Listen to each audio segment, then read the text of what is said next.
संत समागम एखादे परी, संत समागम एखादे परी, भावे त्याचे द्वारी श्वानयाती, ते राम राम होईल श्रवण, घडेल भोजन उच्चिष्टांचे, कामारी बटीक सेवेचा सेवक, कामारी बटीक सेवेचा सेवक, दीनपणे रंक तेथे भले, तेथे राम नाम होईल श्रवण, घडेल भोजन उच्चिष्टांचे, तुका म्हणे सर्व सुख त्या संगती, तुका म्हणे सर्व सुख त्या संगती, घडेल पंगती संतांची, ते राम नाम होईल श्रवण, घडेल भोजन उच्चिष्टांचे, विठ्ठल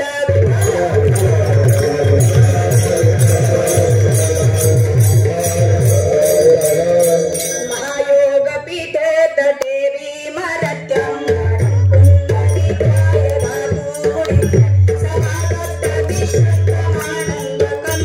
परब्रह्मलिंगम भजे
बाबाजी सद्गुरु दास तुका, जयांचे केली स्मरण, होय सकल विद्यांचे अधिकरण, तेची बंधू श्री चरण श्री गुरूंचे ते नमस्कारोनी, आता अलंकापुरी रम्य सिंहासनस्थं, पदंबोज तेज स्फुरति प्रदेशं, विभिन्नादि देवै सदा स्तूयमान, समाधिस्थमूर्तिं भजे ध्यानदेवम्, ओम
त्याची आस पुरवावी. नमो सद्गुरु तुकया ज्ञान दीपा.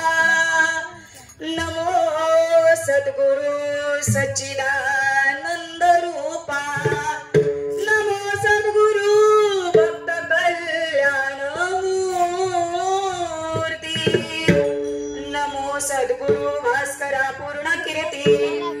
ब्रह्मानंदं परम सुखदं केवलं ज्ञानमूर्तिं.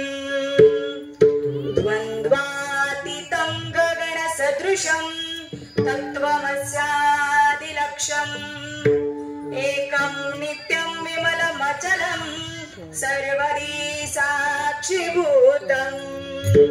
भावातीतं त्रिगुणरहितं सद्गुरुं नमामि. शान्ताकारं भुजगशयनं पद्मनाभं सुरेशं. विश्वाधारं गगनसदृशं मेघवर्णं शुभांगं. लक्ष्मीकान्तं कमलनयनं योगिर्वेदादिगम्यं. वन्दे विष्णु भवभयहरं सर्वलोकैक्यनाथं. वसुदेवं सुतं देवं कंसचाणूरमर्दनं. देवकी परमानन्दं कृष्णं वन्दे जगद्गुरु विठ्ठल विठ्ठल.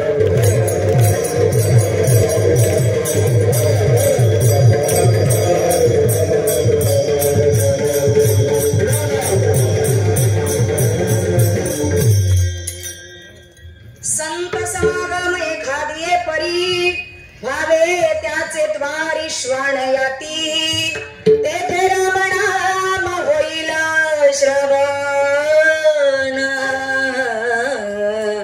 घडेल भोजन उच्चिष्टांचे. प्रस्तुत प्राप्त स्थळी प्राप्त प्रसंगी कीर्तन रूपी सेवेसाठी निवडलेला अभंग. श्रीमंत संत वैराग्याचे ज्वलंत प्रतीक असणारे आणि सदैव वैकुंठाला जाणारे पाचव्या वेदाचे निर्माते आणि माझ्या पांडुरंगाचे लढीवार भक्त असे असणारे विश्ववंदे जगद्गुरु तुकोबाराय यांचा 4 चरणांचा आणि संतांच्या समागमाचं महत्व प्रतिपादित करणारा अभंग आजच्या कीर्तन रूपी सेवेसाठी निवडलेला आहे. विठ्ठल विठ्ठल.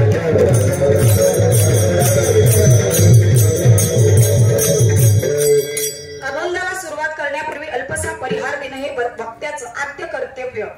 म्हणून आज गोड अशा आपल्या आयोजनातून नियोजनातून गेल्या 9 वर्षापासून चालत असणारा श्री ज्ञानेश्वरी पारायण सोहळा व अखंड हरिनाम सप्ताह आपल्या गोड अशा मेटकरवाडीमध्ये सुरू आहे. आणि याच बरोबर ज्यांनी या सप्ताहाचं नियोजन आयोजन करावं आणि ज्यांच्या नेतृत्वातून हा सप्ताह गोड असा सुरू आहे ते आमचे आदरणीय हरिभक्ती पारायण समर्थ तुळशीदास महाराज रसाळ यांच्या गोड अशा मार्गदर्शनातून सुरू आहे. त्याचबरोबर या कार्यक्रमाचे आणि ज्ञानेश्वरीच्या पारायणाचे व्यासपीठ चालक म्हणून जे सुंदर अशा आपल्या या वाणीतून गोड अशा वाणीतून सगळ्यांना मधुर वाणीतून प्रत्येकाला मंत्रमुग्ध करणारे आपले आदरणीय हरिभक्ती पारायण सुखदेव नाना मेटकरी महाराज यांचं सुद्धा ऋण व्यक्त करते. त्याचबरोबर गोड असे आता सुंदर अशा मृदुंगावरती ज्यांनी लगीचा वाज असावा आणि हातामध्ये माता सरस्वती विराजमान असावी असे आमचे मृदुंग सम्राट मृदुंगाचे महामेरू असे असणारे आमचे आदरणीय हरिभक्तीपरायण सूरज मेनकुदय महाराज. खरंच महाराजांचं सुद्धा मनापासून ऋण व्यक्त करते. त्याचबरोबर सुंदर अशी कीर्तनासाठी गायनाची सुंदर अशी साथ ज्यांच्या कंठामध्ये माता सरस्वती विराजमान असावी असे गायनाचार्य स्वर सम्राट स्वर भास्कर असणारे आमचे आदरणीय हरिभक्तीपरायण आप्पा महाराज सूर्यवंशी. बाबा तुमचं सुद्धा मनापासून ऋण व्यक्त करते. त्याचबरोबर आदरणीय हरिभक्तीपरायण केशव महाराज रुपणवर आपलं सुद्धा दादा मनापासून ऋण व्यक्त करते. त्याचबरोबर आजच्या दुसऱ्या दिवसाची कीर्तनरूपी सेवा ज्यांच्या माध्यमातून ज्यांच्या सौजन्यातून आज माझ्यासारख्या अल्पज्ञानी पामराच्या वाट्यास यावी ते आमचे आदरणीय श्री विजय सदाशिव मेटकरी उद्योजक पुण्याचे आहेत. अगदी मनापासून त्यांचं देखील ऋण व्यक्त करते.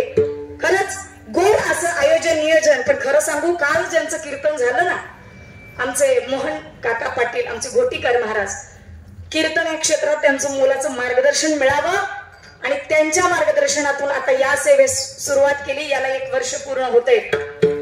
गेल्याच महिन्यात 1 वर्ष पूर्ण होते. महाराजांचं खूप मोलाचं मार्गदर्शन आहे आणि त्यांच्या मुखात, त्यांच्या कंठात त्यांनी ज्ञानेश्वरी कंठस्थ करावी असे आमचे आदरणीय मोहन काका पाटील. खरंच महाराजांचं सुद्धा इथं आज ते नाहीये, पण कालची सेवा त्यांची इथं झाली. मुळात महाराजांची आणि माझी आणि काकांची माझी अनेक ठिकाणी एकाच दिवशी, म्हणजे काय एकाच ठिकाणी आगमाग का होईना पण सेवा ही आहे. काहीतरी पूर्व पुण्य माझं आहे की या सगळ्यांचा संग मला घडतोय. खरंच मनापासून सगळ्याच्या हृदयस्थ परमात्म्याला वंदन करते आणि माझ्या या कीर्तन रूपी सेवेसाठी प्रारंभ करते. विठ्ठल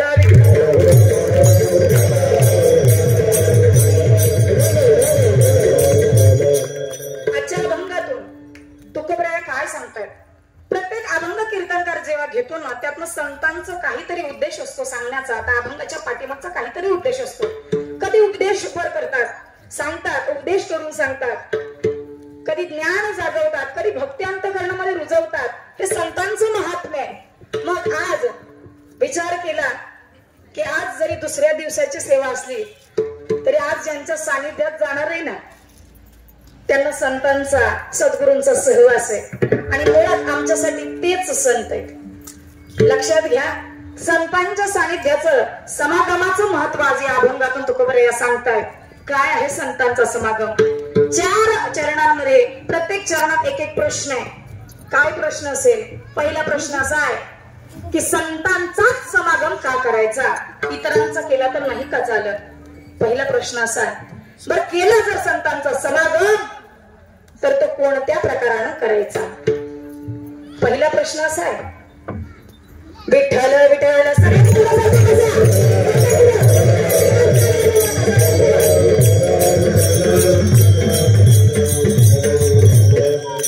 लक्षात घ्या, जो व्यक्ती जी वयस्कर सोडून ज्या महिला मंडळ या खांबाचा आधार घेऊन बसतात ना, मी त्यांच्याबद्दल तर विशेष बोलणार आहे. निद्रा गेलोर असे ते कोणी या. आता पुढचं नका वापरायला लावू. काय संतांचं प्रमाण आहे ते. कृपया विनंती आहे माझा, तुमची लेख म्हणून या व्यासपीठावरती उपलब्ध आहे.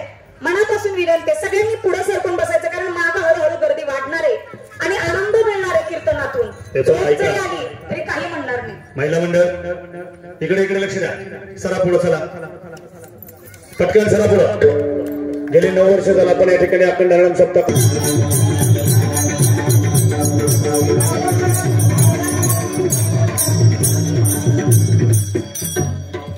पुरुष मंडळी परी संत सांगतात.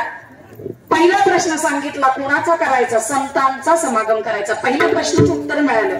पण संतांचाच का करायचा, इतरांचा केला तर नाही का चालत? तर इतरांच्या समागमातून काय फलश्रुती आहे का, जो आपल्याला दुरुपयोग आहे किंवा दुर्जनाचा संग केल्यानंतर आपल्याला हानी काय आहे हेही पुढे जाऊन सांगणार आहे. पहिल्या प्रश्नाचं उत्तर हळूहळू अभंगातून देऊ. आणि का दुसरा प्रश्न काय? संतांचा समागम करायचा, पण तिथं गेल्यावर मिळेल काय?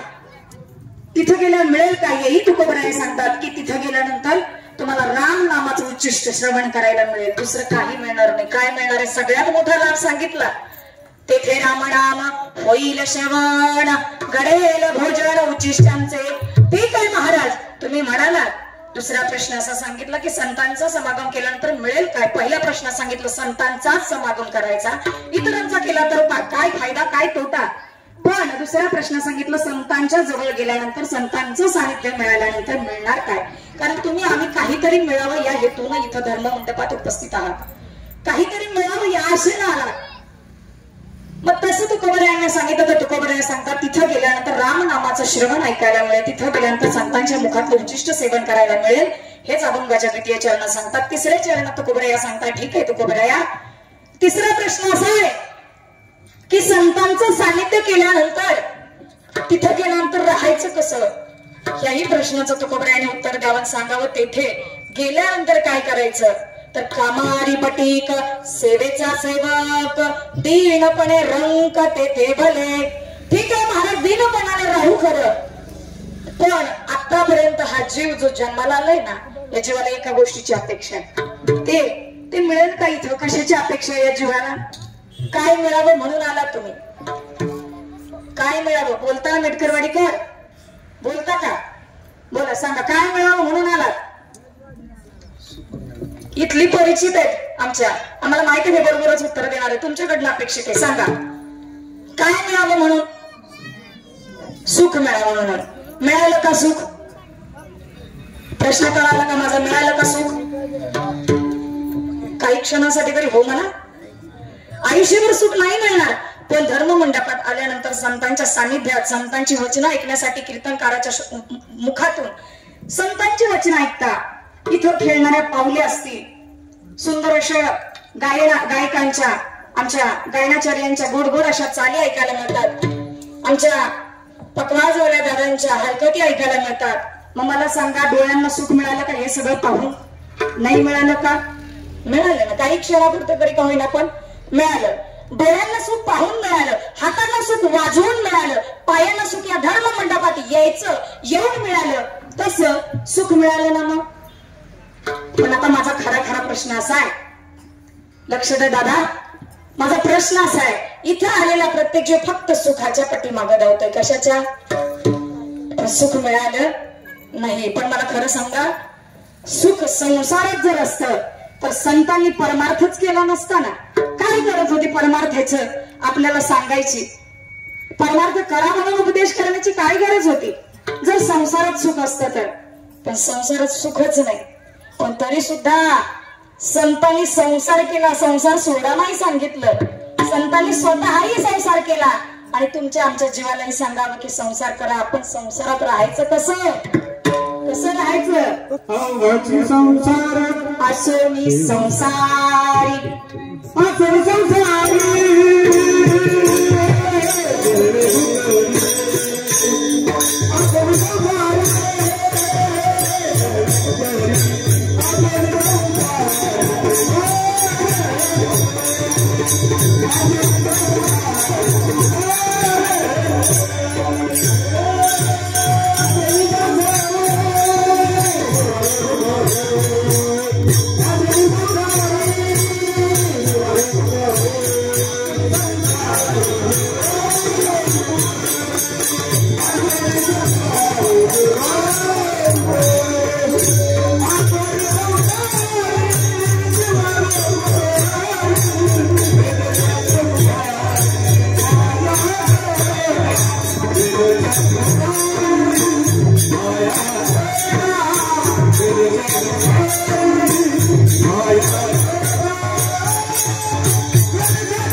कसं राहायचं? असोनी संसारी जिव्हा बेकू करी वेद शास्त्र भारी बाई, असं दातू का बरं याच्याही पुढे जाऊन सांगतात.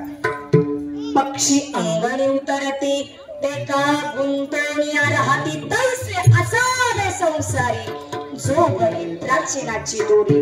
वस्ती कर वस्ती आला, प्राप्त काळी निघून गेला. कसं राहायचं उदाहरण दिली. जसा पक्षी ना, पक्षी हा कायमस्वरूपी राहायला येत नाही आपल्या घरामध्ये.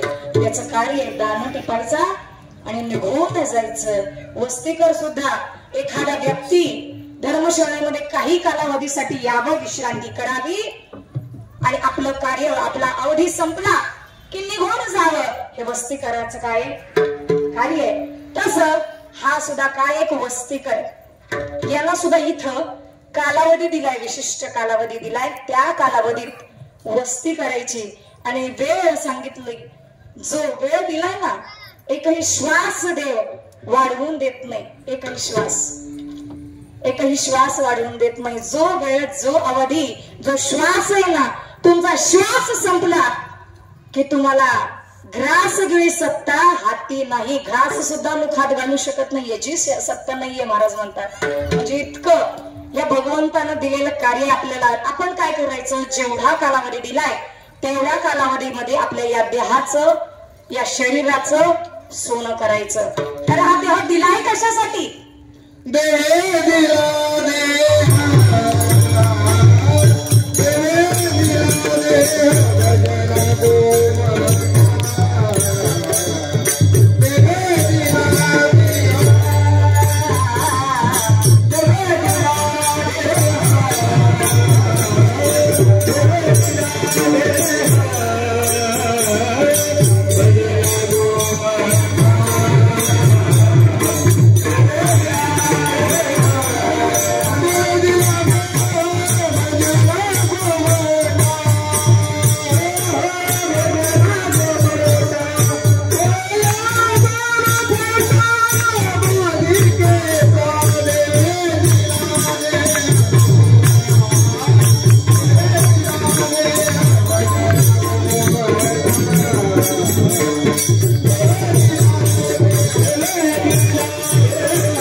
कशासाठी?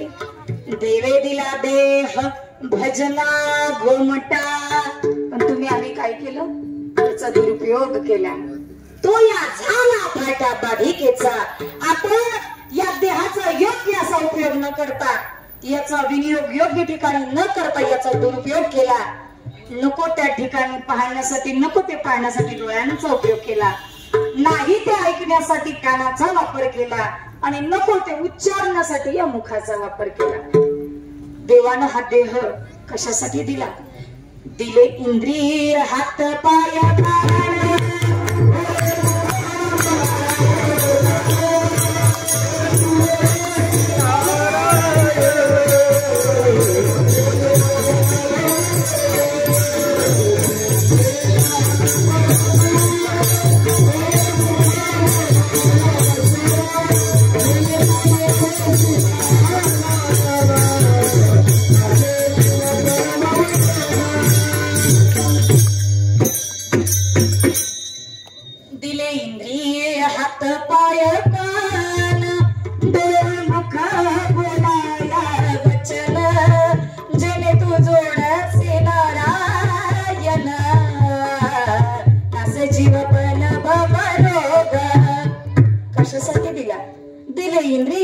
पाय कान कशासाठी? डोळे मुख बोलाया वचन. आणि त्यानं काय जोडायचंय? नारायणाची प्राप्ती करायची. त्याने तू जोडसे नारायण नासी जीवपण भवरोग. अरे जे जो त्रास आहे तुझ्या आयुष्यातला तो सगळा नष्ट करण्याची ताकद फक्त नामात आहे. आता मला मी मगाशी सांगितलं, इथं बसलेल्यांना काय हवं म्हणून सांगितलं, काय मिळावं म्हणून, तर सुख मिळावं म्हणून. आता प्रत्येकाला सुख हवाय ना बाबा? आवाज येतोय ना? सुख हवाय का? ज्याला सुख नकोय त्याला हात वरती करा. बघू कोणाला सुख नको इथं. मिटकरी बघू द्या बरं. कोण असा व्यक्ती आहे किंवा एखादी स्त्री आहे की तिला वाटतं की मला सुखच नको? धन्य म्हणता येईल की मला सुख नको म्हणणाऱ्या व्यक्तीला. नाही ना? म्हणजे बहुतेक सगळ्यांना सुख आहे, हवंय. सगळ्यांना सुखाची प्राप्ती करायची इच्छा आहे. मग सुख हवंय ना? नक्की हवंय ना सुख? माना तरी हलवा मुखाने राहू द्या बोलायचं. मान हलवलं तर पोचतं माझ्यापाशी. सांगा हवंय ना सुख? हा, सुख हवंय. मग आता सुख परमार्थात आहे. कुठे? परमार्थात आहे. परमार्थाची घोडी लागावी लागते की नाही? मग आता तुम्हाला परमार्थ करणं गरजेचं आहे. पण परमार्थातला काही अनुभव नाही. मग आता शरण जायचं कुणाला? कारण कसं असतं, शिक्षकानं धडा शिकवल्याशिवाय धड्याचं किती तुम्ही एक्सटर्नल म्हणून एक्झाम देत राहा, किती तुम्ही बाहेरून अभ्यास करा, पण एक लक्षात घ्या, बाहेरून अभ्यास करणाऱ्या शिक्षकांच्या हातूनच मार्गदर्शन घेऊन अभ्यास करण्यात सेल्फ स्टडी मध्ये जेवढं अभ्यासाचं ज्ञान कळत नाही ना, तेवढं मार्गदर्शक गुरूंच्या शिक्षकांच्या सानिध्यात आपल्याला कळत असतं. मग आता सुख हवंय, सुख कुठे? तर सुख हे भगवंताजवळ. सुख रूप ऐसा तुझा कोणी सांगा, माझ्या पांडुरंगा सारी खाते. अरे सुख हवंय तर फक्त सुख माझ्या भगवंताजवळ. सुख हवंय भगवंताच्या जवळ आहे. मग आता हा भगवंत आपलाच करून घेतला पाहिजे. आपुला तो एक देव करुणी घ्यावा, तेने जीवा सुख नव्हे. एरती माईके दुःखाची जनती, नाही म्हणे नाही आधी अंती अवसान. सांगावं सुख हे देवाजवळ आहे, म्हणून त्यासाठी काय करून घ्यावं लागेल? आपुला तो एक देव करून घ्यावा लागेल. बरं तर देव करून घ्यायचा आहे, पण त्यासाठी नाम गरजेचं आहे. काय गरजेचं आहे? नाम. नाम आणि नाव याच्यात फरक आहे बरं. नाम आणि नाव याच्यात फरक आहे. नाव हे तुमच्या माझ्या प्रत्येकाला मिळालेलं आहे, पण नाम यात फरक काय माहितीये? नामामध्ये ताकद आहे. नामामध्ये ताकद आहे. हा भवसागर करून जाण्याची ताकद फक्त नामामध्ये, नावामध्ये नाही. कसं आहे, संतांच्या मुखातलं उच्चिष्ट मी मगाशीच सांगितलं, संतांच्या मुखातनं येणारं नाम तुमचा आमच्या जीवाचा उद्धार करतं. मग हे नाम माहिती असण्याकरिता तुमच्या आमच्या जीवाला संतांना सद्गुरूंना शरण जाण्याची गरज आहे. कारण सद्गुरू विना आपल्याला भगवंताची प्राप्ती होत नाही. संता विना प्राप्ती नाही, ऐसे वेद देती वाही. वेदांनी सांगावं. तुकोबराय तर म्हणतात वेदांचा तो अर्थ आम्हा असीच ठावा, येरांनी वहावा भार वाटा. संतांशिवाय तुम्हाला भगवंताची प्राप्ती होत नाही. सुख हवंय तर नामाची गरज आहे, नाम हवंय तर संतांची गरज आहे. संतांशिवाय नाम मिळत नाही. मग आता संतांची जर गरज आहे, तुम्ही म्हणाल सुख देवाजवळ आहे आणि सुख संतांजवळ सुख आहे. कारण सुख हेच ठाई बहुपाई संतांची आहे. संतांच्या जवळ सुख आहे, देवाच्या जवळही सुख आहे. आता तुम्हाला प्रश्न पडला असेल, सुख देवाजवळ आहे, सुख संतांजवळ आहे, मग नेमकं शरण जायचं कुणाला? पण खरं सांगू, देव आणि संत याच्यात भिन्नताच नाही. देवात आणि संतात भिन्नता नाही. देवते संत, देवते संत,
महाराजांसाठी जोरदार टाळी वाजवा. टाळीची टाळाटाळ करायची नाही. शब्द ऐकत मग तुम्ही ऐकायला येतं, मग तुम्हाला आवाज पोचतोय ना माझा तुमच्यापर्यंत का माझी भाषा समजत नाही? असं नाही ना, समजत नाही तर आपली गत व्हायची. कानडीने केला मराठा भरतार, एकाची उत्तर एका नाही, असं नाही ना होत. माझी भाषा मराठीच आहे, समजते ना तुम्हाला? मी वेल एज्युकेटेड आहात, मीही वेल एज्युकेटेड आहे. तुम्हाला माझी भाषा समजत असेल, जरी तुम्हाला शिकलेलं नसेल तरी माझी भाषा समजते. कारण जरी मुंबईत वाढलेली तर गावचं पाणी लागलेलं आहे. कसं आहे? गावचं पाणी देश तसा वेश आहे. ऐका मायबा, देव आणि संत याच्यात भेदच नाही. कारण देवते संत निमित्त त्या प्रतिमा. भगवंताचं कार्य विशिष्ट आहे, वेगळं आहे, पण संतांचं कार्य हे भिन्न आहे. देव हा कशासाठी अवतरित होतो? दुष्टा राखे काय पायापाशी दुर्जनाशी दुर्जनाची सवारी भक्ता राखे पायापासे आणि दुर्जनाची सवारी हे त्याचं कार्य आहे. यदा यदा ही धर्मस्य ग्लानिर्भवति भारत अभ्युत्थानं धर्मस्य तदात्मानं सृजाम्यहं. सांगावं देवाचं कार्य काय आहे? अरे भक्ताला पायापाशी ठेवावं, त्याचा सांभाळ करावा, पण दुर्जनाचा संहार करायचा. दुर्जनाला माफीच नाही. जर दुर्जन असेल तर त्याचा विनाशच करायचा, हे भगवंताचं कार्य आहे. पण संतांचं तसं नाही. संत हे तुम्ही आम्ही कितीही चुका करा, संत हे मायबाप आहेत. आई जशी लेकराच्या अनेक चुका पोटात घालते, तसे संत अनेक चुका आपल्या पोटात घालत असतात. कितीही चुका करा आयुष्यात, पण त्या चुका देखील पोटात घालण्याचं सामर्थ्य आईचं असतं. एखाद्या लेकराचं भांडण होऊ द्या पहा, आणि एखाद्या लेकराचं भांडण झालं की दुसऱ्या लेकराच्या आई दारामध्ये भांडण्यासाठी आली. तिने सांगा अगं तुझ्या लेकराची अशी अशी चूक आहे, त्याला माझ्या लेकराला मारलं. ती कबूलच होत नाही. तिला माहिती असतं आपलं लेकरू किती डॅम्बिस आहे. तिला माहित नसतं का किती नाठाळ येते, माहिती असतं, पण ती चूकच कबूल करते. नाहीच नाही, माझ्या लेकराला केलंच नाही. तिला आत्मसा माहिती असतं आपल्या लेकराशिवाय दुसरं कुणीही काही करू शकत नाही. खात्री असते, पण तरी सुद्धा माझ्या लेकराला ना केलंच नाही म्हणे, नाही कबूल होत. मग तसं संत हे अनेक चुका पोटात घालत असतात. देवासंग जर भांडायची वेळ आली ना, तर तुमच्या आमच्यासाठी संत भांडतात. कितीतरी वेळा देवाशी उज्जत घालतात, भांडतात. संतांचा अधिकार काय आहे? आज ज्यांचा अभंग घेतलाय ना, यांचा अधिकार जर करण्याचा विचार जर केला ना, तर यांचा अधिकार असा आहे. मला प्रश्न आहे तुमचा, म्हणजे माझा प्रश्न आहे तुम्हाला, ऐका. चुलीवरती गवत कधी उगवतं? यांच्यासाठी नाही, हा यांचा भागच नाही तो. तुम्ही सांगा, बोला. चुलीवरती गवत कधी उगवतं? गावाकडं आहात त्यामुळे चुली माहित आहेत आपल्याला. कधी उगवतं? बरेच दिवस चूल जर नाही ना पेटवली तर खरं तर हे तर तुमच्याकडनं अपेक्षित होतं. आता महाराज मंडळींना चुलीचा आणि त्यांचा काही संबंधच नाही, आहे की नाही? आता चूलच मुळात राहिली नाही का? आता काय आलाय? घरात गॅस आलाय. चुलीवरती गवत तेव्हा उगवतं कधी? जेव्हा अनेक दिवस चूल ही पेटवली जात नाही. माझ्या तुकोबरायांच्या चुलीवरती गवत उगवलं होतं, कारण अनेक दिवस चूल ही पेटवलीच जात नव्हती. मग अशा असणारे माझ्या तुकोबराय किती अधिकार असावा? चित्तामध्ये समाधान, स्थिरता किती असावी? जर पाहायचं असेल, वैराग्य जर पाहायचं असेल ना, तर माझ्या तुकोबरायांकडे पाहावं. अक्षरशः आई वडील जावेत, भाव निघून जावा, बायका आनंद दशा करता मरावी, पण तरी सुद्धा महाराजांनी म्हणावं, बाईल मेली मुक्त झाली, देवे माया सोडविली. आणि बायको मेली तरी चेहऱ्यावरचं चित्तातलं समाधान ढसळू दिलं नाही महाराजांनी. इतकंच काय, दुष्काळ पडला, दुष्काळ, तर दुष्काळात सुद्धा महाराज काय म्हणाले? बरे झाले देवा निघाले दिवाळे, बरी दुष्काळ पिढा गेली. इतकंच काय, माझ्या आवलीनं, माझ्या जनाबाईंनी अक्षरशः सगळ्यांनी सांगावं, अक्षरशः भांडावं, एक एक वेळेस भांडावं तुकोबरायांशी, पण तरी सुद्धा तुकोबरायांनी नामाचा उच्चार करणं हे टाळलं नाही. रात्रंदिवस नामाचा उच्चार करत होते. इतकंच काय, बायकोनं कर्कश केला तर भंडारा डोंगर, रामचंद्र डोंगर धरावा, आणि म्हणावं बरं झालं बाईल कर्कशा, बरी ही दुर्दशा जनामध्ये. सांगावं की अशी बाईल कर्कशा करणारी आहे म्हणून मला भक्ती करताना अडचण येत नाही, बरं वाटतं तिच्या कर्कशामुळे, की लांब डोंगर धरावा. आपल्या घरात सुद्धा बायका कर्कशा करतात की नाही? करतात ना. पण तुम्ही म्हणणार नाही मी जातो आता डोंगरावरती, नाही म्हणणार तुम्ही, कारण तुम्ही कशाला चिकटलाय? तुम्ही नाही संसाराला चिकटला, संसार तुम्हाला चिकटलाय, है की नाही? मग तसं संतांनी सुद्धा संसार नाही का केला? तुकोबराय तर एके ठिकाणी म्हणतात, संसाराच्या नावे संसाराच्या नावे घालून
संसार केलेला ना आपण, संसाराचे नावे घालून शून्य आणि वाढता हा पुण्य धर्म केला.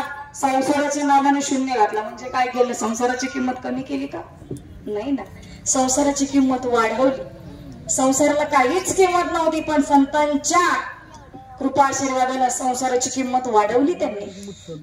पण लक्षात घ्या, शून्य हा, शून्याच्या पुढे जर काही नसेल तर शून्याला किंमत नसते. पण संतांनी शून्य हा एकमेव भगवंताच्या चरणाच्या बाजूला ठेवला.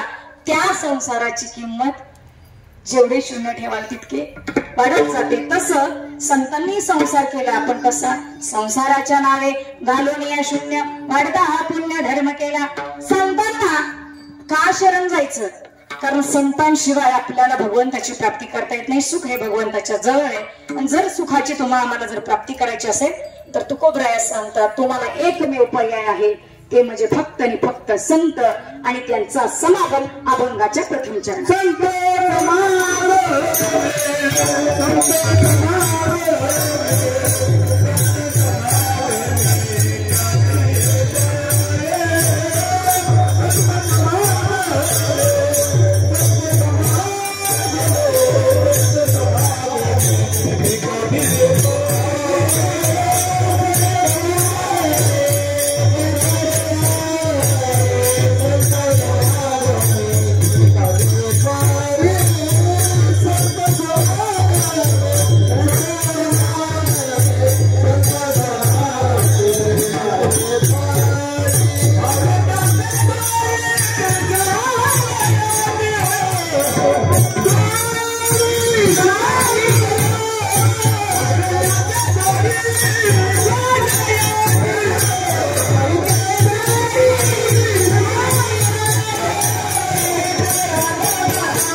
चालवली. त्यांच्यासाठी सुंदर असं प्रमाणात चालू. त्यांच्यासाठी टाळी वाजवायला सांगायची गरज नाही पडली पाहिजे. कारण कलाकाराला तुम्ही मानधन किती देता याच्यापेक्षा तुमच्या टाळीची दाद, तुम्ही कलाकाराला दिलेली दाद फार महत्वाची. कसं आहे, एखाद्या आजीबाईच्या समोर एवढं गोड असं गाणं आणि तीच आजीबाई कीर्तनात रडाली आणि विचारलं कीर्तनकार महाराजांनी, आजीबाई का रडताय तुम्ही, कशासाठी रडताय? आजीबाईचं उत्तर कसं आहे माहितीये? ऐका, जर आळस आलेला झटकाल म्हणजे ऐका. आजीबाई रडते कशी? आजीबाईला विचारलं शेजारच्या बाईने, का ग आजीबाई, सुरुवातीपासून महाराज किती गोड कीर्तन करत होते, गायकांनी सुद्धा किती गोड गोड चाली लावल्या, अगदी डोलायला लावण्याजोग्या, तरी सुद्धा किती आलाप घेतला, खर्जा काढला, काय काय स्वरांचे वेगवेगळे स्वर काढले, तरी पण तुला नाही का आवडलं? किती कानाला मंत्रमुग्ध केलं त्यांनी, पण तू रडत काय होती? तिने सांगितलं, काय करू बाई, 2 दिवस झालं म्हणले माझं बोकड मेलं आणि त्या बोकडाचं मला ध्यान येतंय म्हणली. या महाराजांनी एकदा का म्हणायला सुरुवात केली का मला माझ्या बोकडाचं ध्यान होतंय म्हणे. आता महाराज मंडळी बोकडं ओरडलं का ओरडतात का? तुम्हाला वाटतंय का असे ओरडत असतील? तपस्या आहे, कला आहे त्यांची. ज्ञान आत्मसात, संगीत आत्मसात केल्याशिवाय, या कला अवगत केल्याशिवाय नाही. जावे त्याच्या वंशात तेव्हा कळे, पाण्यातील मासा झोप घेई काहीसा, जावे त्याच्या वंशात तेव्हा कळे, कुणालाही कळत नाही. त्यासाठी ती कला आत्मसात करायला लागते. तसं कितीही तुमच्या समोर स्वर गाऊ द्या, कितीही तुम्ही राग वेगवेगळ्या रागामध्ये गावं, पण तुम्हाला मात्र रागच येणार की नाही? नाही म्हणा नाही म्हणत काय? म्हणा बरं, म्हणा दम द्यायला आणत काही तर. सातारकडचे आम्ही. कुठले? सातारी. आम्ही आमची भाषाच अशी कशी रगील. कशी रगील. पण नाही हो, तुम्हाला विनंती आहे माझी मायबाप, जेव्हा जेव्हा मुखानं विठ्ठल विठ्ठल न म्हणता मुखानं टाळी वाजवाल आणि हातानं विठ्ठल विठ्ठल म्हणाल तेव्हाच सगळं भजन भगवंतापर्यंत पोहोचणार आहे. बरोबर का? काय करायचं? मुखानं टाळी वाजवायची आणि हातानं विठ्ठल विठ्ठल म्हणायचं. बरोबर का? ऐकलं का तुम्ही? का झोपला? अजून तर पहिलेच चरण झाले. झोपला नाही ना? सांगा. मुखानं टाळी वाजवायची आणि हातानं विठ्ठल विठ्ठल म्हणायचं. बरोबर का? मग काय करायचं? मुखानं नाम घ्यायचं. कुठलं? हा, विठ्ठल विठ्ठल नाम घ्यायचं आणि हातानं टाळी वाजवायची. म्हणजे तुम्ही जागे आहात, झोपलेले नाही. विठ्ठल विठ्ठल.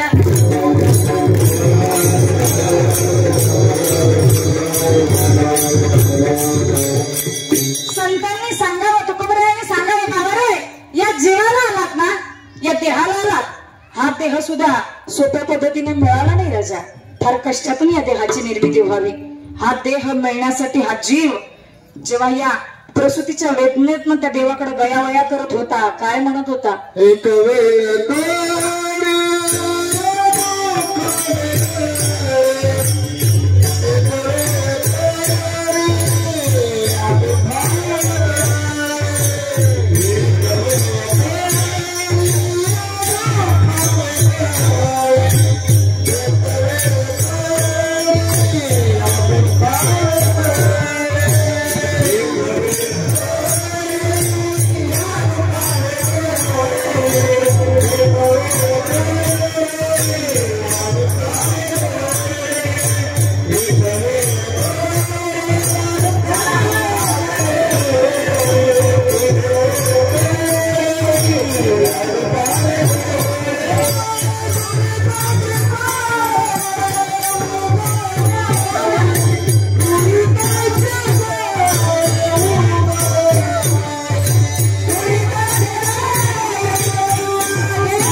जीवानं तर देवाकडे गयावया करावी. सांगा काय सांगत होता हा जीव?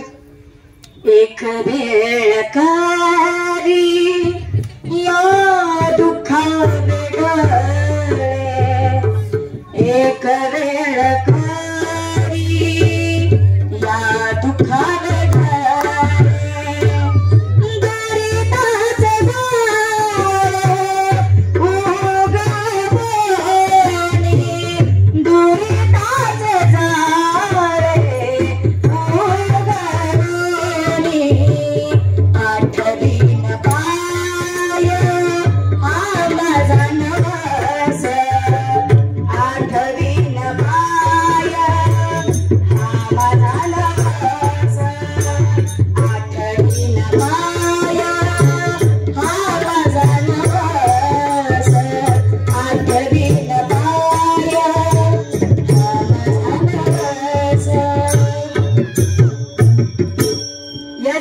त्या देवाला गयावया करावी. कारण एक सांगू, त्या शिवाची या जीवाला ओळखच नसते.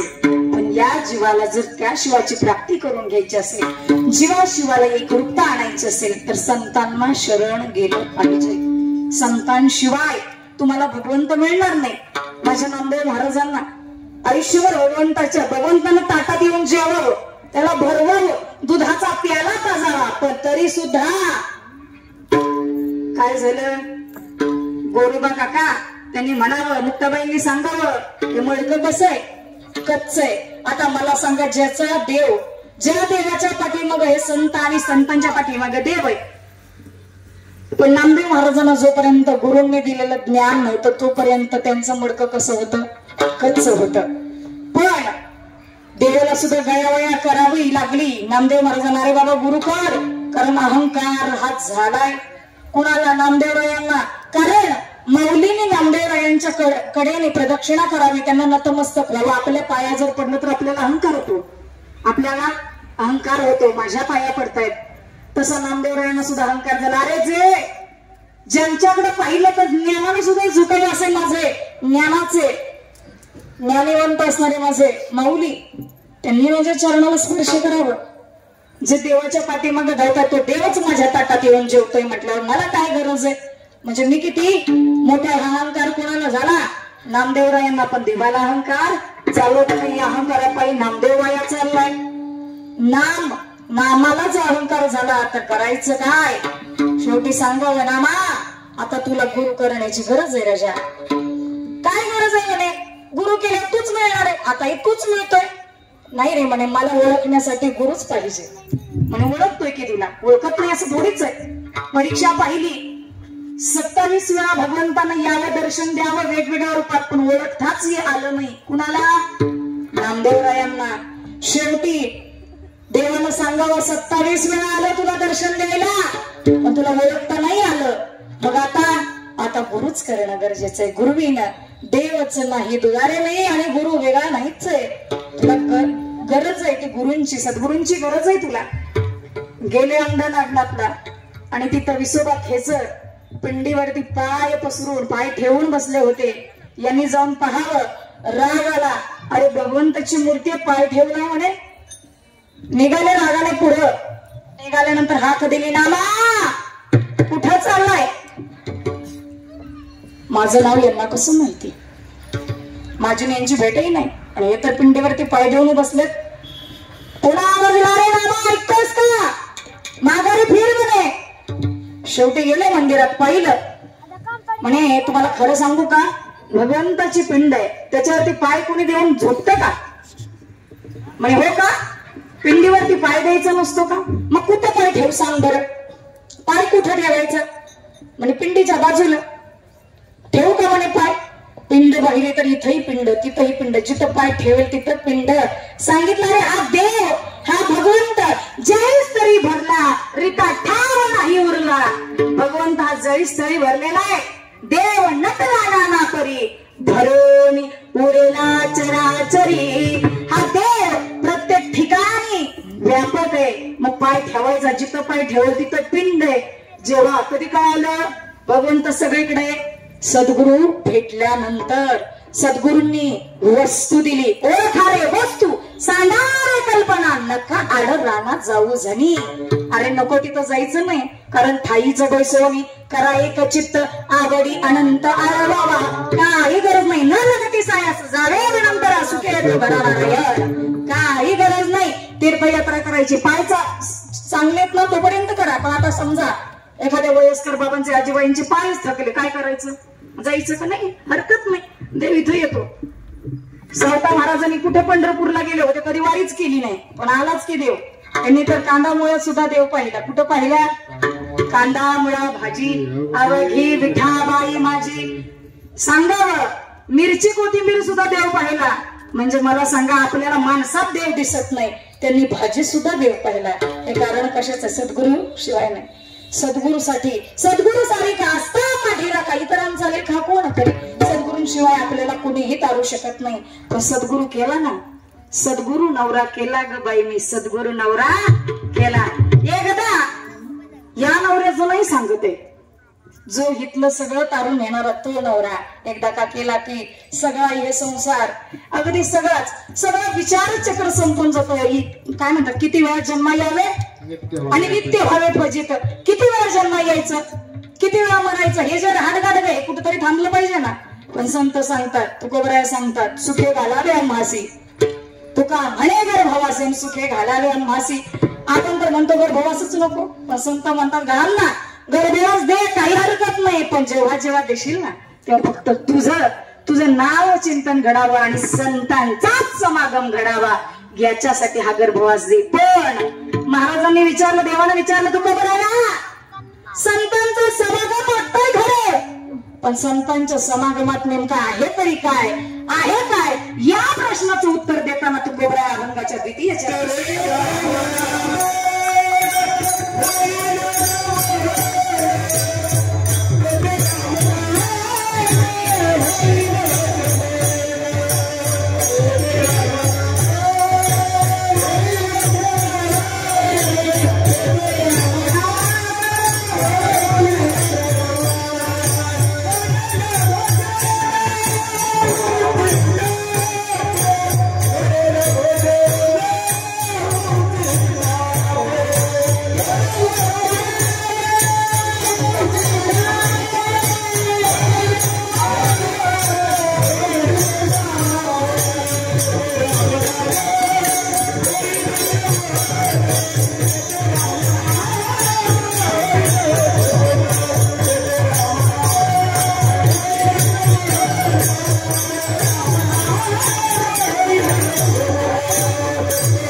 संतांचा समागम घडल्यानंतर काय होईल, मग तुकोबराय संतांचा समागम करा, एखाद्या प्रकारानं करा, वाडे त्याचे द्वारे श्वाने येते, श्वानच का सांगावं, कशासाठी श्वान सांगायचं, तर कुत्रा काय प्रामाणिक, कुत्रा माणूस म्हणा ना, काय म्हणता म्हणा तुम्हीच काय म्हणायचंय तर, अति प्रामाणिक आहे का, बर कुत्रा प्रामाणिक आहे पण माणूस बेईमानदार आहे, याची टोपी त्याला त्याची टोपी त्याला. आता इथं बसलेल्यांपैकी कितीतरी जणांनी एकमेकांना टोपे घातलेले असते, आता ते तुमचं तुम्हीच होता, मला चेहरा ओळखताय तो बरं, कुणी कुणी घातल्या, ज्यांच्या डोक्यावर आहे त्यांनीच विचार करायचा, ज्याच्या नाही तो म्हणजे माझ्या तर डोक्यावरच नाही, त्यामुळे प्रश्नच नाही, नाही का, सगळ्यांनी घातल्या, पण बऱ्याच जणांचे उघड आहेत, बऱ्याच जणांच्या झाकून आहेत. माणसाची प्रवृत्ती कशी झाली, ढेकणासारखी झाली महाराज, ढेकणासारखी. संतांचा समागम का करायचा, संत हे आपल्यातील षडविकार 6 विकार धुतात म्हणून ते संत आहेत. साधू कुणाला म्हणावं,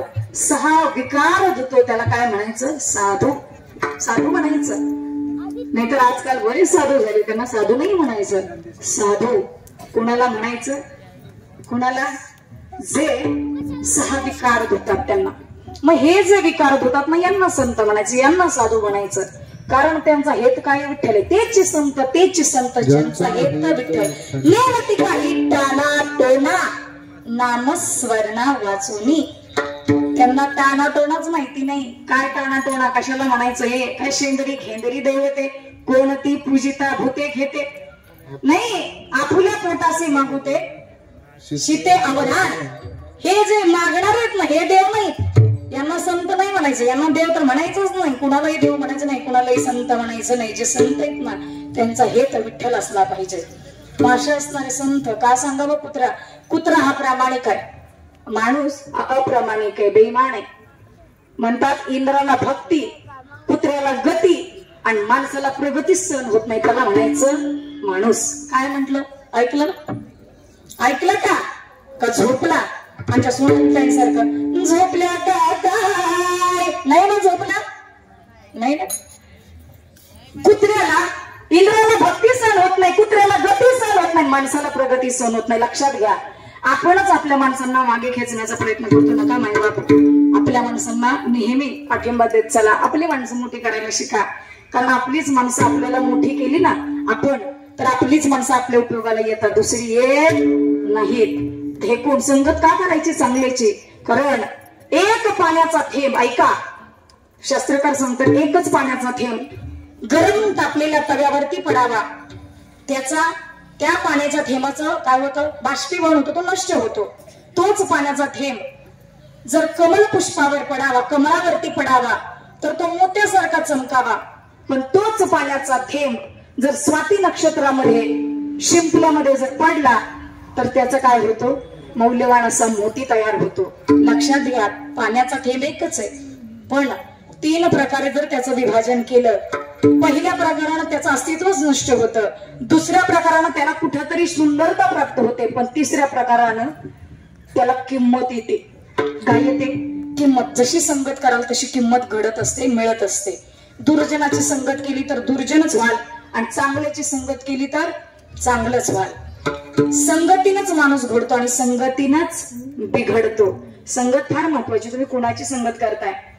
कारण संगत जर चुकीची असेल तर पंगतही चुकीची, विचारांची संगत सुद्धा काय चुकीची. त्यामुळे संगत चांगली करा. नाही बघ सांगतात संत, काय सांगतात तुकोबरे? अरे संतांच्या सानिध्यात गेल्यानंतर रामनामाचं श्रवण होईल तुम्हाला. उच्चिष्ट म्हणजे मुखात येणार उष्ट. उच्चिष्ट हा प्रॉपर संस्कृत शब्द आहे, पण उच्चिष्टचा अपभ्रंश शब्द आपण उष्ट केलं. ओष्ट व्यंजन, दंत व्यंजन, तसं ते उच्चिष्ट ओठातून येतं, म्हणून उच्चिष्ट म्हणावं.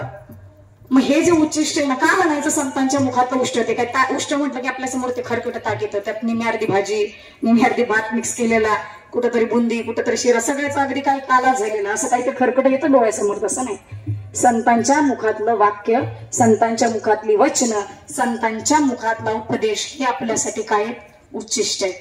आज ज्या ज्ञानेश्वरीचं पारायण करतो की नाही आपण, हे संतांच्या मुखातलं उच्चिष्ट आहे. काय उच्चिष्ट आहे? तुकाराम गाथा संतांच्याच मुखातलं उच्चिष्ट आहे. महाभारत, भागवत, जे ग्रंथ आहेत ना आपल्यात, भगवद्गीता ही तर देवाच्या मुखातलं उच्चिष्ट आहे. कोणाच्या? भगवद्गीता देवाच्या मुखातले उच्चिष्टच आहे ना, ते मुखात मिळतंय. ज्ञान मुखात मला किती उच्चिष्टच आहे. हे संतांचं जे ज्ञान आहे ना, ओतप्रोत ज्ञानाचा साठा, हेच उच्चिष्ट आहे. दुसरं उच्चिष्ट नाही सांगितलं संतांनी. मग हे उच्चिष्ट आपल्याला प्रत्येकाला श्रवण करायचंय, कारण श्रवण भक्ती श्रेष्ठ भक्ती सांगितली. का करायची कीर्तन? कशासाठी करायची? कृतयेद ध्यायतो विष्णू त्रेतायाम यजतो मखे द्वापारे परिचर्याना करो तदहरी कीर्तना. कशासाठी करायचं? अगोदर देव कृतयुगामध्ये ध्यानानं प्राप्त होत होता, त्रेतायुगामध्ये देव यज्ञानं प्राप्त होत होता. आता किती झाली? 2 युग झाली. कृत, त्रेता आणि द्वापार युगात देव पूजन प्राप्त होत होता. पण आता आला कलियुग आलं. या कलियुगात फक्त एकच करायचं, कारण आयुष्यच तेवढं राहिलं नाही ना. आयुष्य फार कमी. आपण म्हणतो 100, पण माहितीये का 100च वर्ष जगू? मध्येच जर काय झालं तर काय सांगावं? कोरोनाच्या काळात बरेच जण गेले, जगणारे सुद्धा न जगणारे सुद्धा. ज्याला मरायचं होतं ते मेली नाही, आणि ज्याला जगायचं होतं त्यांचाच पहिला नंबर लागला. तसं झालंय. मग मला सांगा, इथं कशासाठी ही कीर्तन करायची? महाराजांनी का ठेवला हा सोहळा? तुम्हाला खरं सांगू, भगवंत या धर्म मंडपात येतो बरं, आणि त्याचे सीसीटीव्ही चालू असतात. मग पिचकारी मारणाऱ्यांपासून ते डुलक्या घेणाऱ्यापर्यंत सगळीकडे कॅमेरा फिरतो त्याचा. तो कोण आहे? देव आहे. जिने पदर घेतलाय तिच्याकडे तर पहिल्यांदाच पाहतो, जिने नाही घेतला तिच्याकडे नंतर. होय की नाही? घ्या बरं डोक्यावरती पदर.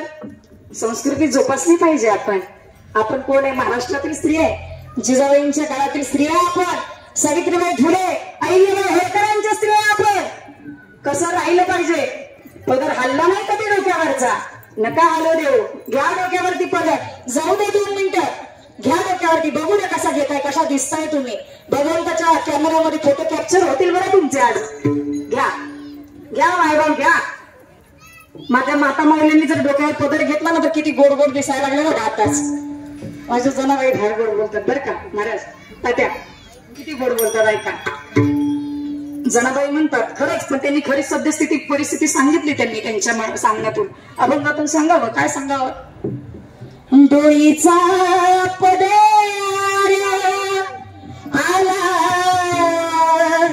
खांद्यावरी, डोईचा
काय म्हणतात माझ्या जनाबाई, त्यांनी सांगितलं आताच्या बायका डोक्यावर पदरच घेणार नाहीत, ते अगोदरच सांगितलं त्यांनी त्यांच्या काळातच. डोईचा पदर आला खांद्यावरी आणि भरल्या बाजारी जाईन नाही.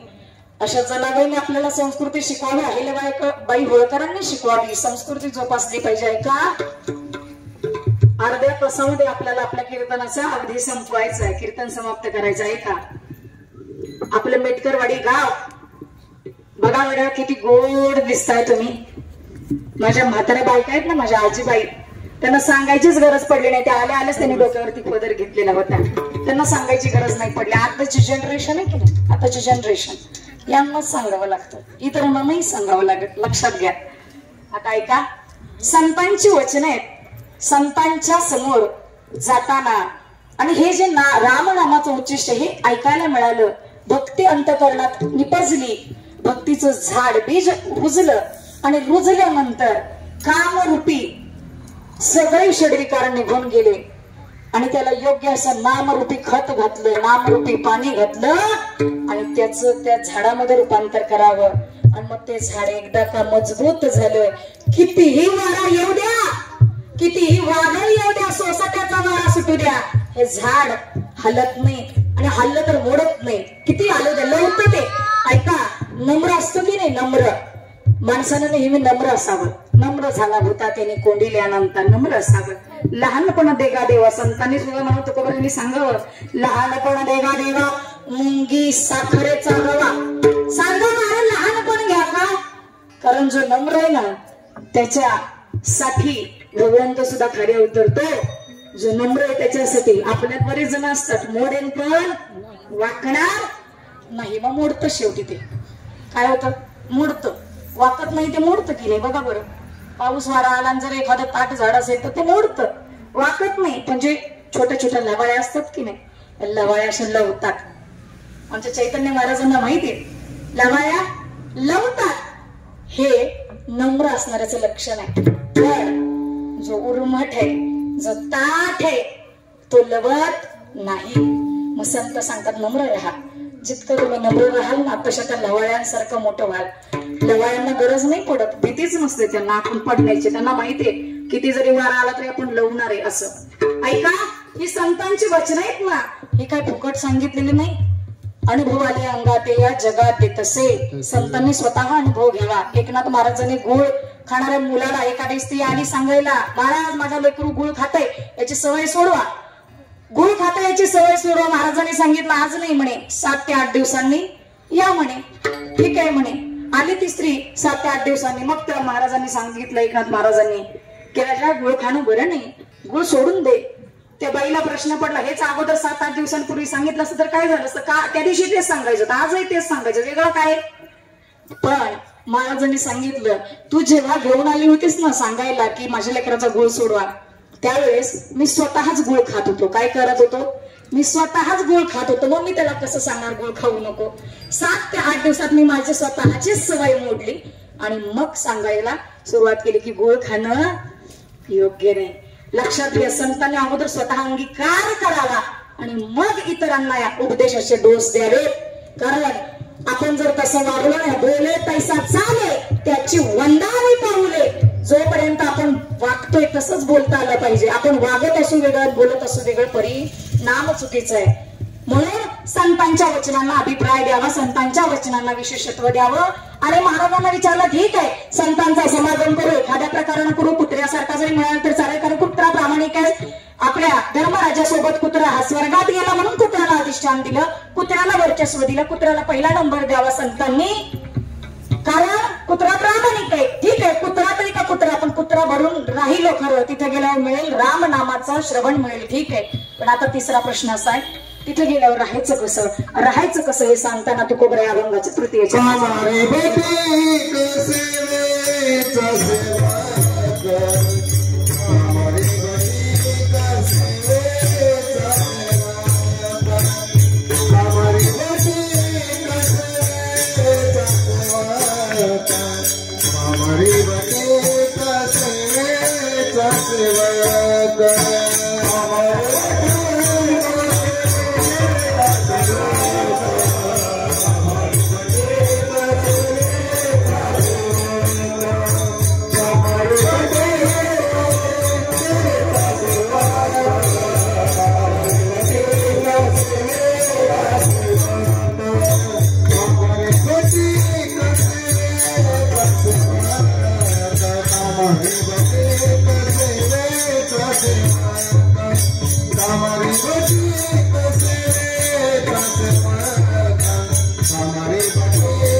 राहायचं कसं तर तिथं गेल्यानंतर राहायचं कसं सांगताना महाराज सांगतात, कामारी बटीक सेवेचा सेवक दीनपणे रंक तेथे भले, तिथं गेल्यानंतर दास्यत्व स्वीकारा, सेवक व्हा, दंभ अहंकार मागे सारा.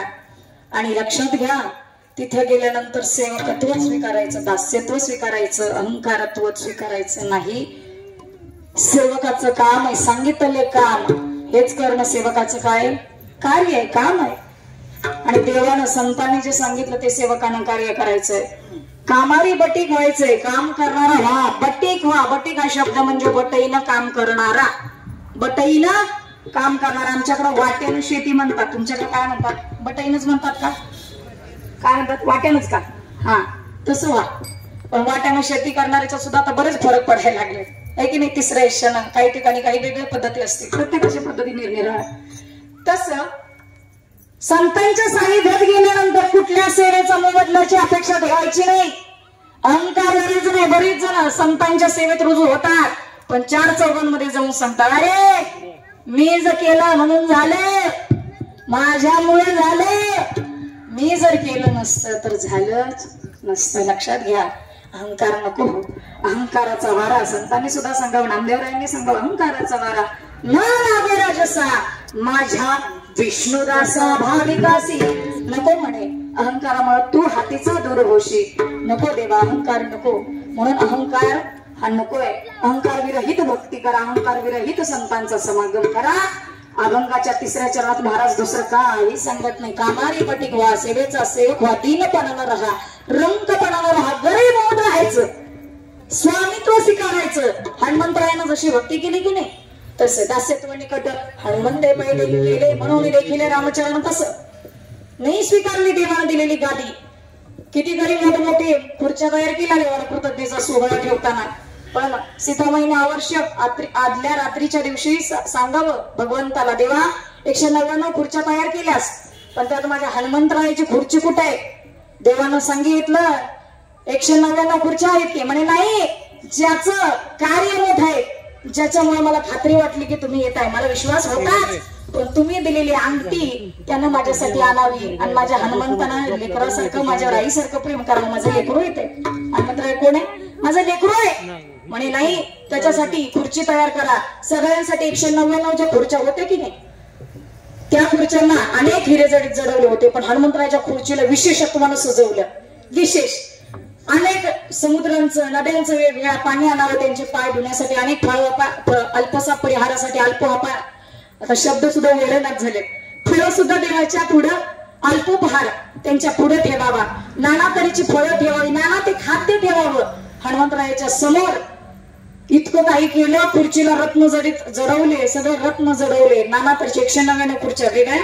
आणि हनुमंतरायाची खुर्चीच एवढी देखणी, एवढी विलक्षण.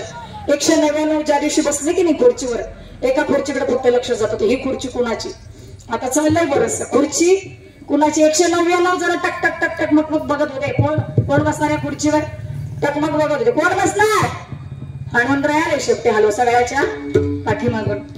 सगळ्यांना माहिती होतं हनुमंतरायाचा स्वभाव कसा आहे. हनुमंतरायांना नाही अपेक्षा.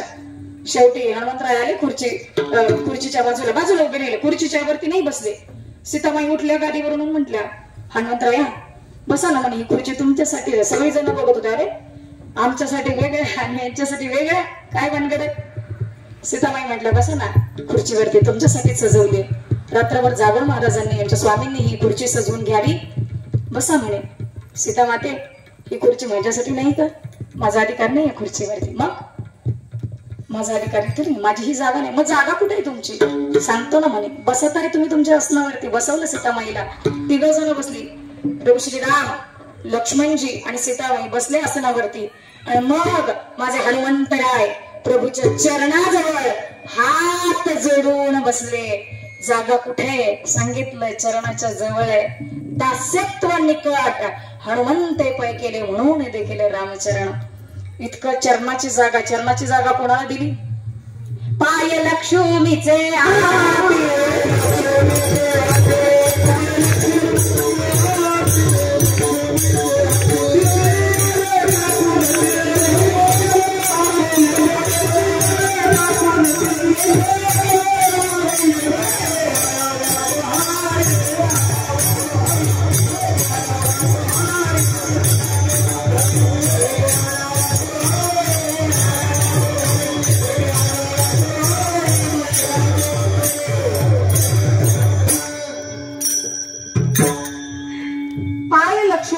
तिथेसी यावे काकुलती. जागा लक्ष्मीला दिली पण तरी सुद्धा भगवंतानं हनुमंतरायाला दिली कुठली जागा? चरणाच्या जवळची. बघा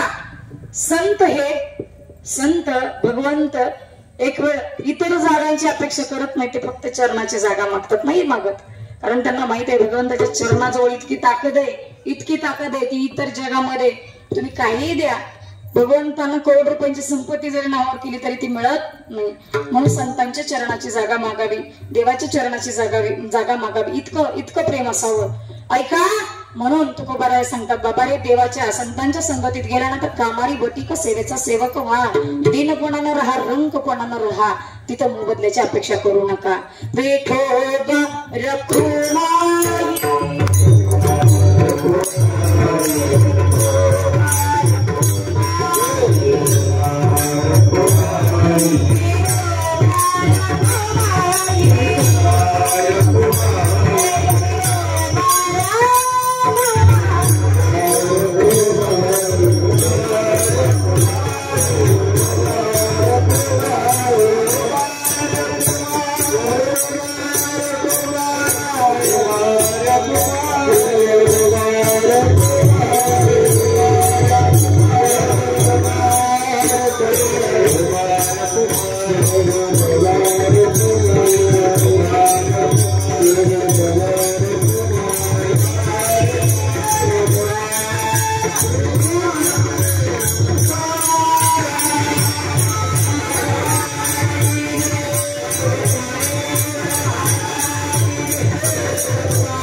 संगतीत गेल्यानंतर कामारी बटीक बनून राहायचं. सेवत्व स्वीकारताना अहंकारानं बाळगता सेवत्व स्वीकारायचं.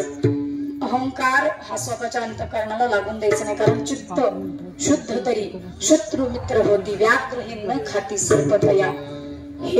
ही जागा पवित्र आहे. इथं भगवंत येतो सांगितलं. भगवंताला विचारलं कुणी? अर्जुनाने विचारलं, देवा तुला मी सगळीकडे शोधलं पण तू सापडलंच नाही. देवाने सांगितलं, तो मी वैकुंठी नसे, वेळवी एक भानबिंब न दिसे, वरी योगियांची माणसे उमरडोनी जाणवी नाही. अरे मी तिथं सापडणारच नाही. कुठं? जिथं योग याग करतात, जप तप करतात, तिथं मी स्वप्नात सुद्धा जात नाही. मग कुठं सापडशील?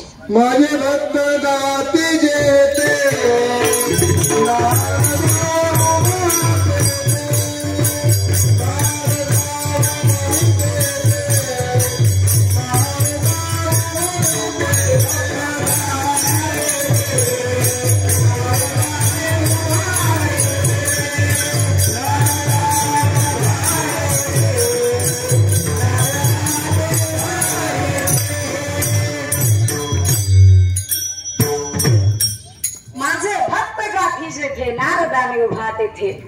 सांगितलं. माऊली फार गोड बोलतात. काय म्हणतात?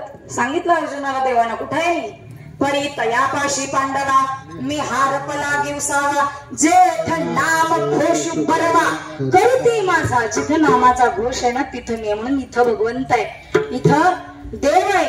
कारण संतांनी निर्गुण निराकार परमात्मा तुमच्या आमच्या कल्याणाकरता आणला. आणि लहार पाबळे करोनी खळे हरिदासी, मोडून या वाटा सूक्ष्म दुस्तर केला राजवार चाली. असं संतांनी वाटा आडवाटा असणाऱ्या सोप्या सुलभ अशा वाटा करून द्याव्यात. आणि तेनीची पंथे चालू जाताना पुढे गुंता कुठे काही.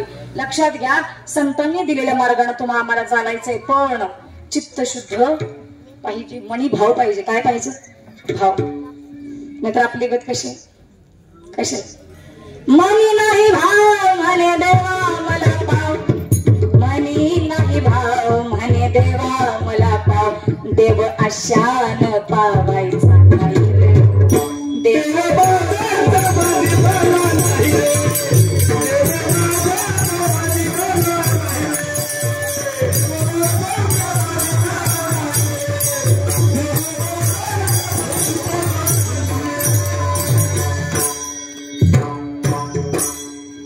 मनामध्ये भाव पाहिजे.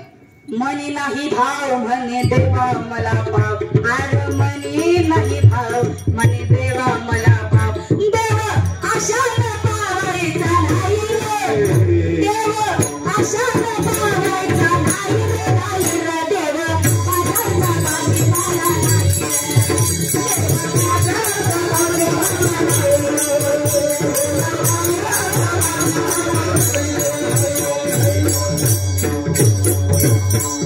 अंतःकरणामध्ये भाव नसेल तर देव कसा येईल. इथं जर स्वच्छता पाहिजे बसण्यासाठी 2 तास, मग त्याला तर कायमस्वरूपी थांबायचं. किती स्वच्छ असावं लागेल अंतःकरण, किती चित्त शुद्ध करावं लागेल, मनामध्ये किती भाव आणावं लागेल. कसा भाव पाहिजे, कसा पाहिजे. माझे तो कोबरे फार गोड बोलतात. कसा भाव पाहिजे. निष्ठावंत भक्ताचा स्वर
सांगितला. तुमच्या आमच्यासारखा नाही. नारळ ठेवला तो पण नासका. 11 रुपये ठेवले पण ती पण चिल्लर चिल्लर शोधून ठेवू दे ना. पण 11 रुपये ठेवले. 1111 मागण्यांचा भगवंताला अभिषेक. कशाचा 111 1011 1111 काय ह्याच्यापेक्षाही पुढे असतील तर काय माहिती. आता तुमच्या मनातलं मी काय सांगणार आहे नाही का. तुमच्या मागण्या अशा आहेत. अगदी मुलगा होण्या बायको मिळण्यापासून मुलाला मुलं होईपर्यंत, आणि त्या मुलाच्या मुलांना बायका मिळेपर्यंत, त्या मुलांच्या मुलांना बायका मिळाल्या तरी त्यांनाही मुलं होण्यापर्यंत आपल्या मागण्या संपतच नाही. तसं नाही सांगत महाराज सांगतात. कसा भाव पाहिजे. निष्ठावंत भाताचा स्वर निष्ठावंत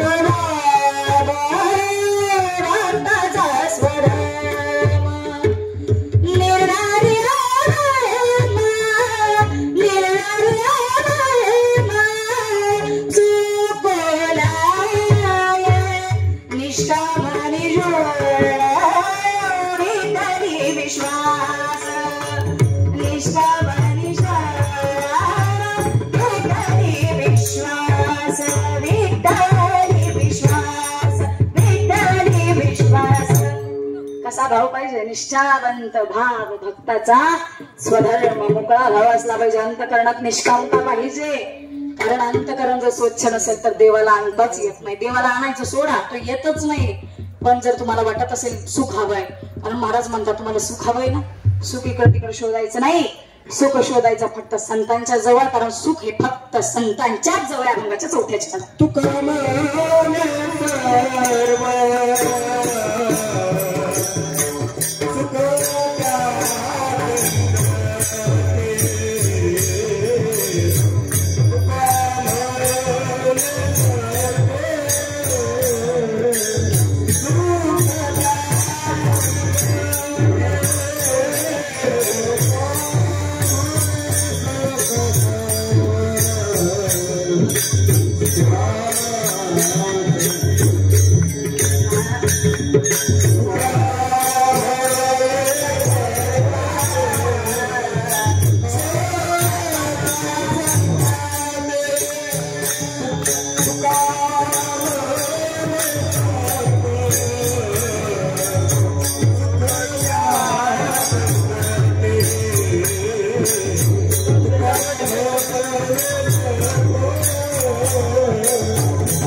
संगत केल्यानंतर काय होईल तर तुका म्हणे सर्व सुख त्या संगती. सुरुवातीलाच प्रश्न केला सुख हवंय ना, मग संगतीमध्ये तुका म्हणे सर्व प्रकारचे सुख संगतीमध्ये आहेत. नुसती संगत नाही, आता महाराजांनी जशी पंगत दिली तशीच पंगत संतांच्या जवळ मिळते.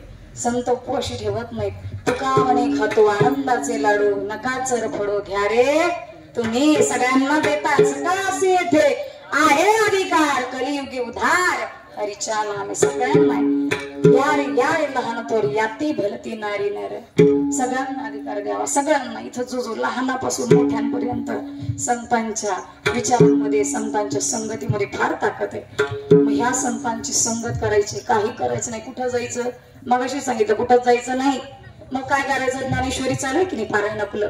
मग आपल्या लेकरांना ज्ञानेश्वरीचे पारायण नाही वाचताय, येऊन बसा, बैठक वाढवा. लेकरांची बैठक वाढवणं गरजेचं आहे.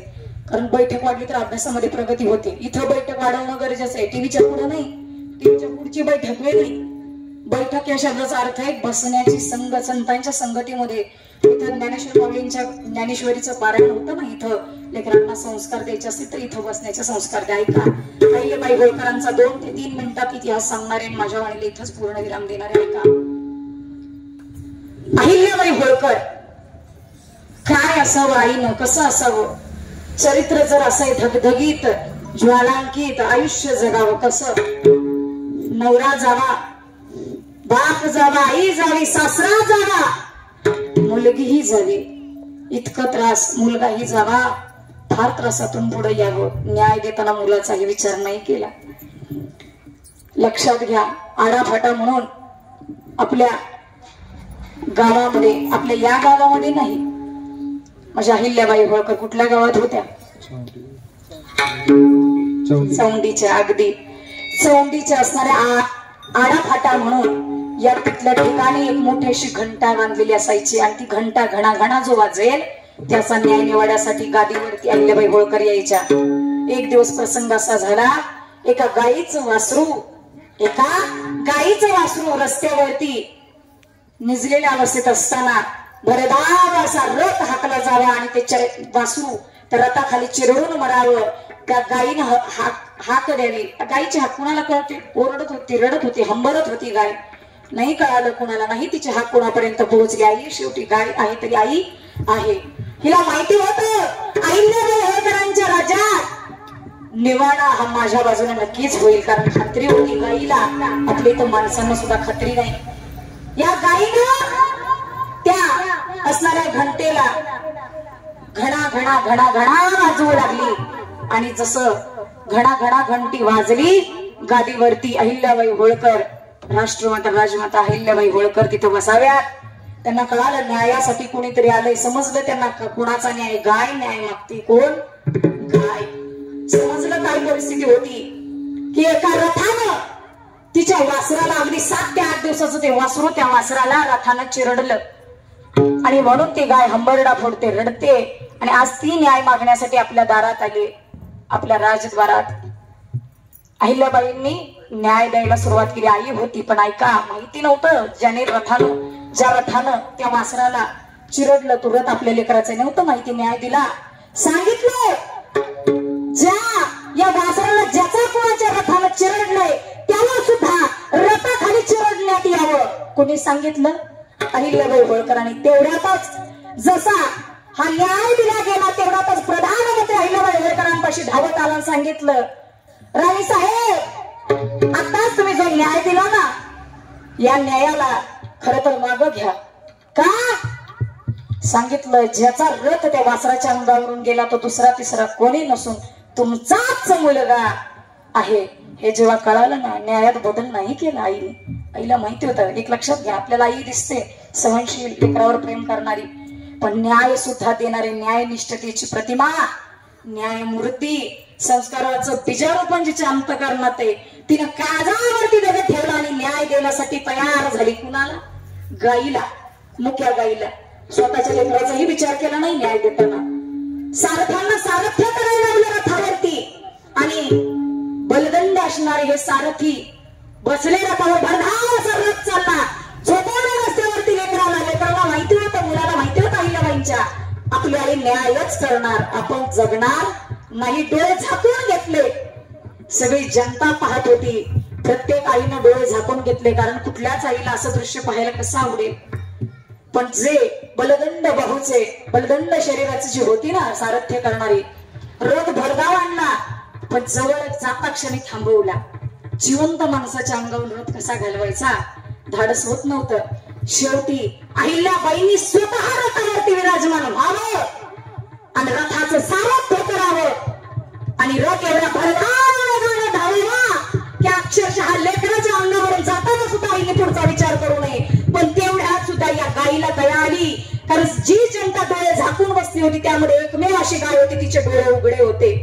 या गाईने पाहिलं की सगळी लोक डोळे झाकून न्याय योग्य नाही. आडवी झाली तर रथाला ती गाय नाही जाऊन दिला अंगावरून चाक. ती गाई जरी मुकी असती तरी तिच्या भावना तिच्या चेहऱ्यावरून कळत होत्या. तिने सांगितलं, माझं लेकरू गेल्यानंतर मला सहन झालं नाही. मला माझ्या लेकराचं दुःख माहिती की लेकरू गेल्यानंतर काय दुःख होतं. मी सहन केलं ते तुझ्या पदरात नको. एवढ्यासाठी ती गाय रथाला आडवी उभी राहिली. न्याय असावा तर माझ्या अहिल्याबाई होळकरांसारखा करावा. कुणालाही ते जमणं शक्य नाही. आईने मगाशीच सांगितलं, आई आपल्या लेकराच्याच बाजूने न्याय देते, पण या अशी नव्हती. न्यायाची प्रतिमा, न्यायाची मूर्ती होती. इतकंच काय, राघोबा दादांनी सुद्धा जेव्हा शिप्रा नदीच्या काठावरती यावं आणि थोडकं सैन्य नाही 7 ते 8 हजारांचा सैन्याचा फौज फाटा घेऊन यावं आणि बातमी माझ्या अहिल्याबाई होळकरांच्या कानावरती जावी. त्यावेळी अहिल्याबाईंनी पत्र पाठवून सांगावं, राघव दादा तुम्ही जर युद्धाच्या हेतून जर येत असाल तर लक्षात घ्या, माझ्याकडे सुद्धा महिलांचा 2000 फौज फाटा आहे.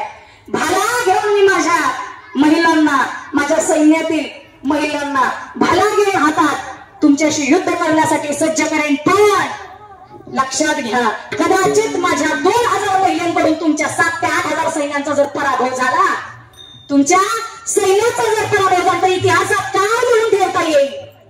इतिहासात काय लिहायचं नेमकं की 2000 महिलांकडून पुरुषांच्या 7 ते 8 हजार फौजा हराव्यात. बरोबर नाही. इतिहासानं काय नोंद करायची विचार करा. म्हणून पत्र पाठवलं अहिल्याबाई होळकरांनी. त्यावेळेस रावळदादांनी उलट पत्र पाठवलं, अहिल्या मी लढण्यासाठी नाही तर तुझा मुलगा गेला म्हणून भेटण्यासाठी येतोय. त्यावेळेस माझ्या अहिल्याबाई होळकरांनी उलट पत्र पाठवून सांगावं, लढण्यासाठी येत नसाल, जर भेटण्यासाठी विचारपूस करण्यासाठी येत असाल तर ही अहिल्या तुमच्यासाठी रथ पाठवेल, पालखी पाठवेल. त्या पालखीत बसून या, अहिल्या तुमचं भाऊ म्हणून स्वागतच करेल हे सांगणारी अशी माझी राष्ट्रमाता राजमाता अहिल्याबाई होळकर. आणि अशा स्त्रीला खरंच मनापासून अभिवादन करताना राष्ट्रमाता राजमाता अहिल्याबाई होळकर अशी असणाऱ्या माझ्या राजमाता राष्ट्रमाता अहिल्याबाई होळकर. आयुष्यात स्त्रीने कसं असावं, स्त्रीने दुबळं नसावं. पती सासरा सगळे जण गेले पण स्वतःच राज्य सांभाळणारी अशा माझ्या अहिल्याबाई होळकर. पिंड शिवपिंडीवर प्रचंड प्रेम, भगवंताच्या शंकरवरती निस्सीम भक्त होत्या. त्या आयुष्यभर फार सेवा केली समाजाची आणि रणरागिणीसारखी पुरुषालाही लाजवता येईल इतकं कार्य देखणं करावं. पुरुषाला कोण होती? स्त्री. पण त्याच हातात भाला घेऊन उभी राहिली स्वतःच्या स्वराज्याचं रक्षण करण्यासाठी. स्त्री दुबळी असत नाही. लक्षात घ्या, जर स्त्रीला कणखर व्हायचं ठरवलं ना तर माझ्या राष्ट्रमाता जिजाऊबाई सारखं व्हावं, नाहीच काही होता आलं. लक्षात घ्या, कार्य कुणाचंच कमी नाही. अहिल्याबाई होळकरांसारखं तर मुलीला घडवा. कारण संस्कृती जर टिकवायची असेल ना तर पाठीमागच्या या इतिहासातील लोकांचा, इतिहासातील क्रांतिकारकांचा इतिहास आपल्या डोळ्यासमोर ठेवावा. कारण त्यांचं जीवन हे धगधगीत ज्वालांकित होतं. धगधगीत लावारच ज्यांच्या शरीरातून प्रतिपादित व्हावा असं ज्यांचं कार्य. आज खरंच खूप आनंद झाला आपल्या गावामध्ये येऊन. आणि धनगर समाजातील प्रत्येक बांधवांना, प्रत्येक मायबापांना एकच विनंती, लेकरांना संस्कार देताना एक लक्षात घ्या, आपल्या लेकरांना बनवताना मुलगीच जर असेल तर अहिल्याबाई होळकरांसारखी बनवा, नाही तर माझ्या शिवरायांसारखा मुलगा बनवा. नाहीच काही बनवता आलं तर किमान माणूस तरी बनवा. कारण आता एक वेळ नको तिथं गर्दी जास्त आहे पण माणूस म्हणून राहण्याच्या ठिकाणीच गर्दी कमी आहे. लक्षात घ्या, गर्दी कुठं असते? तमाशाला. कुठं? हित आहे का तिथं? हित नाही. हित कुठे आहे? इथं आहे का गर्दी? आज आहे म्हणायची दुसऱ्या दिवसाच्या मनानं आहे, बरीच आहे म्हणायची. आज महिला वर्ग जास्त, नेहमीच माझ्या कीर्तनाला महिला वर्ग जास्त असतो. त्यांना वाटतं महिलांचं कीर्तन आहे, पण बाबा खरं सांगू का, तुमच्यावरही माझं मनापासून नितांत प्रेम आहे. त्यांच्याच बाजूने बोलत नाही, तुमच्याही बाजूने बोलते, लक्षात घ्या. स्त्रियांना योग्य असा मान सन्मान देत चला. आणि तुम्हालाही माझं सांगणं आहे, कितीही नवरा कंटाळून येऊ द्या, चेहऱ्यावर स्मित हास्य ठेवा मायबाप.